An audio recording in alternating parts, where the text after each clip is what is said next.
People who were mentioned in someone's unalivement note. What's your story? A good friend of mine unalived herself after her son died.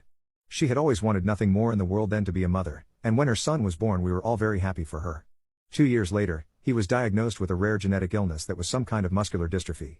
It was a very slow, very painful process and there was nothing she could do, only watch as her son slowly lost his just newfound ability to crawl, talk and eat. After a year he was connected to all kinds of hoses keeping him alive.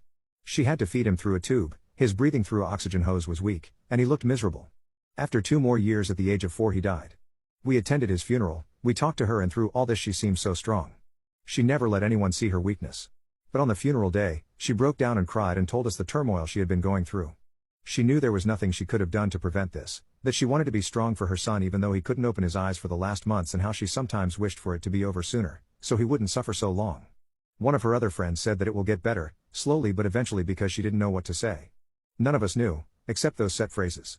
A week later she had killed herself, but not before writing a personal note to each and every one of her friends and her family, explaining how she could never get over the death of her child and that we shouldn't be sad because she didn't end her life because she was sorrowful, but hopeful to see him again. We try to meet every year on her death day in a pub we used to drink. It's been 6 years since then.